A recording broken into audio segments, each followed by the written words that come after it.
एक रात मुंगी चाचा ने हमें अपने घर बुलाया और कहने लगे, बेटा गुल्ली, ये घर मैंने 3 दिन पहले खरीदा है।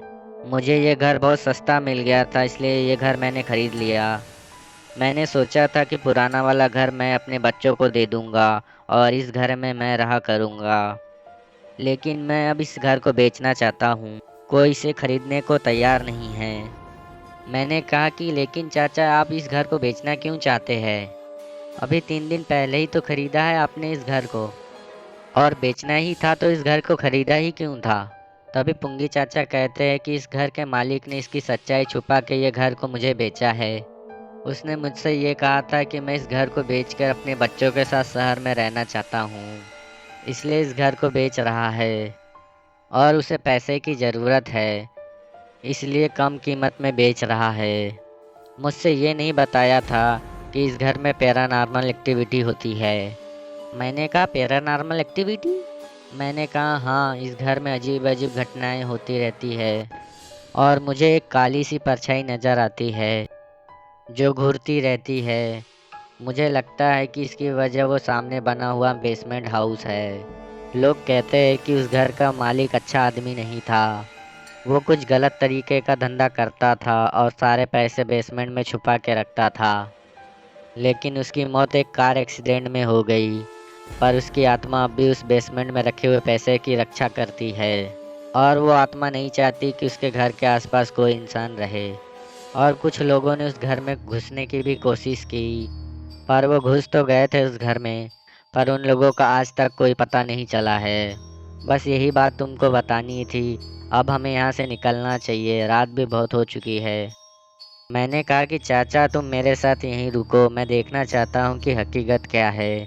चाचा ने कहा कि बेटा, अब मैं यहाँ नहीं रुक सकता, मुझे रात रात भर नींद नहीं आती है और अजीब अजीब सी आवाज़ आती है यहाँ, और कभी कुछ परछाई सी नज़र आती है।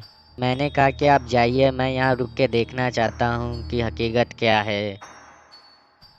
तभी पुंगी चाचा ने कहा कि बेटा, ये इमरजेंसी लाइट बचा के रखो, काम ना हो तो इसे बंद कर देना, क्योंकि लाइट का कनेक्शन मैंने अभी नहीं करवाया है।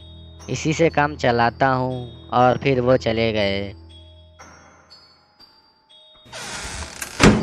मैंने सोचा कि शायद मूंगी चाचा रात में डरते हो, क्योंकि वो कमज़ोर दिल के हैं और ये घर भी आबादी से काफ़ी दूर है।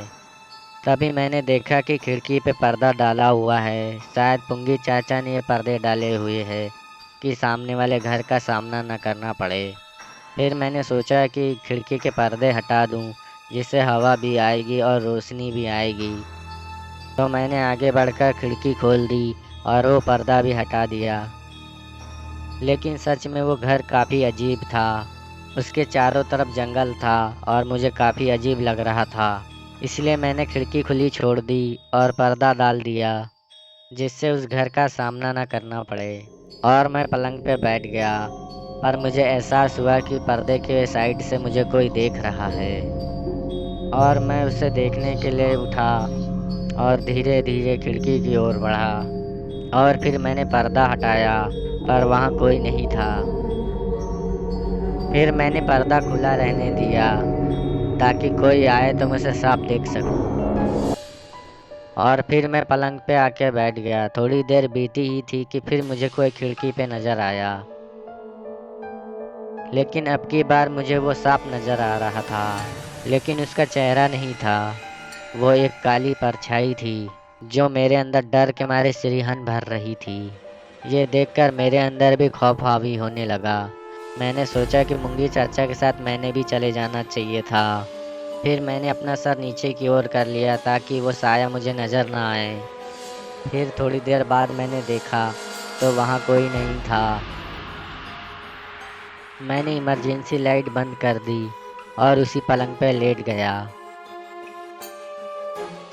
तभी अचानक उस कमरे में रखी कुर्सी गिर गई। मैं समझ गया कि उस कमरे में कोई है जो मुझे डरा रहा है। और फिर दरवाज़ा खुलने की आवाज़ आई, जिसने मेरी जान निकाल दी। वो बहुत डरावनी आवाज़ें थी। वो बहुत डरावनी तरीके से खुला था और फिर ज़ोर से बंद हो गया। कुछ देर बाद दरवाज़ा फिर से खुला। तभी मैंने लाइट जला दी। फिर मैंने वो गिरी हुई कुर्सी को सीधा कर दिया और दोनों कुर्सी अपने पलंग के पास लाके रख ली। तभी दरवाज़ा जोर से बंद हुआ।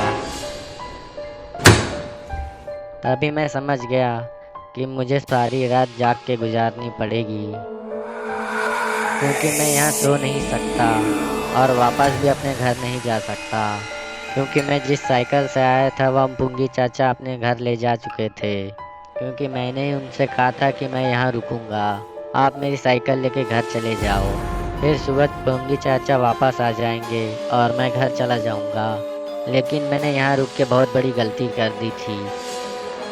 लेकिन मैंने लाइट बंद कर दी। फिर से दरवाज़ा खुलना चालू हुआ और पूरा मिल गया। लेकिन अब की बार दरवाजे पे कोई खड़ा था। हाँ, ये वही साया था जो खिड़की पे खड़ा था। मैंने जल्दी से लाइट जला दी, लेकिन अब वहाँ कोई नहीं था। फिर मैंने लाइट बुझा दी।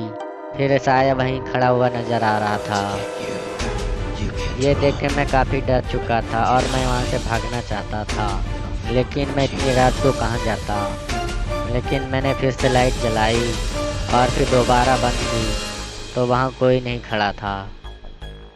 और मैं कुर्सी पे बैठ गया और कुर्सी को इस तरह रखा था कि सामने खिड़की मुझे नज़र ना आए और ना ही वो दरवाज़ा नज़र आए, क्योंकि अब मैं वो सब कुछ नहीं देखना चाहता था। और मैं कुर्सी पे बैठा हुआ था और सोच रहा था कि किसी तरह से ये रात गुजर जाए और मुझे नींद आ जाए और मैं सो जाऊं और ये रात जल्द से जल्द कट जाए।